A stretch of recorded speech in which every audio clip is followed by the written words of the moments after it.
And yes, this man has been erratic from day one, but it has gotten worse.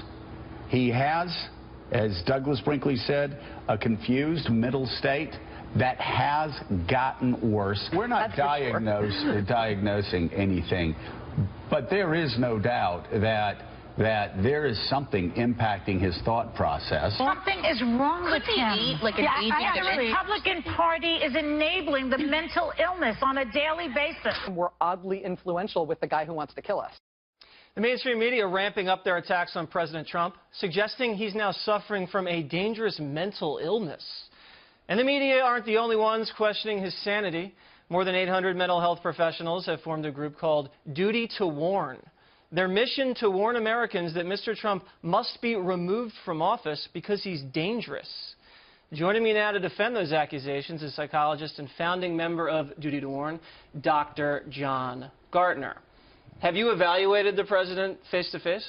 No, I haven't, but I don't need to evaluate the president face-to-face. How do you not need to evaluate someone if you're going to diagnose their mental health? Actually, a personal evaluation is the least statistically reliable way to diagnose someone. We actually can diagnose people much more reliably by their behavior and by reports of people who know them well. And so we know that if Donald Trump literally means the things he said, then he would be psychotic. What reports of friends that know President Trump well have you relied on? Well, I'm actually working a book on Donald Trump's tweets right now, and just using his own words, if we believe the things that he says... So you're not relying on any of his friends, you said? I haven't interviewed any of his friends. Okay, but you just said that's one of the ways that you diagnose someone. Well, we have reports from, for example, his biographer, multiple biographers. In other words, we can read the reports. Authorized biographers or unauthorized? Well, actually both. Okay. You're saying you diagnosed the president as psychotic through his tweets. Would you like to explain that? Well, there's one of two possibilities. If he actually believes he had the biggest crowd size and he was tapped by Obama, these are classic grandiose and persecutory delusions. The other option is that he's a psychopathic liar. Okay, well, 1 second. So you're saying he brags about his crowd size. Isn't that just politics? You know, they were saying Hillary's winning, and he's saying, I have these huge crowds. I can't be losing that badly. I must be doing much better than all the polls suggest. That's just politics. A delusion is holding on rigidly to a demonstrably false belief despite all reason and contrary facts. Well, he had 40,000 people in an outside crowd in Alabama. There's a lot of people. It's more than President Obama had down there. Okay, but he didn't have the largest crowd size. But he tells two kinds of lies. Those he tells to others and those he tells to himself to meet his fantasy world. So in Donald Trump's fantasy world, he's the greatest ever. So... poof, like I Dream of Jeannie. What about when President Obama said that when he was going to be elected, the sea levels were going to come down? That's kind of grandiose, wouldn't you say? I'm actually not familiar with that quote. That's a very famous quote. Yeah. What about, you say President Trump lies. What about when President Obama said if you like your health care plan, you can keep it? Named Lie of the Year by PolitiFact. Well, PolitiFact also says that Donald Trump lies 78% of the time. Politico says he lies every 3 minutes and 15 seconds. What do you think the president's lie is, and how does that make him psychotic?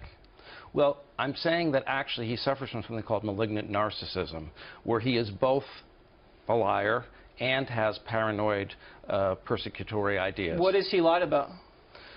Well, that's a long list. Can you name one thing? Well, what we're talking about is crowd size. What about the 3 million immigrants that were bused to New Hampshire to fake the vote? That would be like the equivalent of the D-Day landing. He never said that there were 3 million immigrants bused to New Hampshire. That's not true. Malignant narcissism, that's interesting. So you are equating him with Adolf Hitler, if I read that correctly. Right. Don't you think that's irresponsible for you to do that as a trained professional? I think it would be irresponsible not to. You know, I was raised with the phrase never again, meaning if you see a Hitler-like leader, even if it's a Hitler-light rising, you need to say something. So how is Trump comparable to Hitler? Well, they share the same diagnosis, malignant narcissism. It has 4 components: narcissism, paranoia, antisocial personality. How is President Trump paranoid? Well, all of his crazy conspiracy theories. Like what? He believes that Anthony Scalia was murdered. He believes that Barack Obama had the head of Vital Records in Hawaii murdered to cover up his birth certificate. He believes Ted Cruz's father was part of the Kennedy assassination. I mean, these are wild, crazy ideas. Don't you think that's just playing politics in order to get ahead of your opponents? So the best case scenario is that he's a lying psychopath. Unfortunately, it's worse than that. He has two kinds of lies, those he tells others and those he tells himself. I'd be pretty paranoid, too, if the mainstream media was out to get me and the Democrats were trying to impeach me. And, you know, he might have been surveilled. So I think that might, you know, account for his paranoia. So, again, how is he like someone that gassed 6 million Jews and invaded an entire continent? Well, he has demonized minorities. How's he done that? Well, he's demonized immigrants, he's demonized How has Muslims. he done that? Because he wants to build a wall to protect Americans from illegal immigration, narcotics, and gangs? Well, he's demonized Mexicans, saying they're rapists. He's demonized... He said some rapists come across the border, and that's true if you look at the statistics. Doctor, I understand your diagnosis, and I'm looking here. The Goldwater Rule states that mental health professionals aren't allowed to diagnose public figures that they haven't evaluated. So you're violating the Goldwater Rule, and you're actually possibly the one that might be having delusions of grandeur because you think that you are going to save America from Donald Trump, and I just don't think that adds up. I've told people I've dedicated my life to a hopeless cause. I'm not that grandiose to think that I'm going to remove Donald Trump.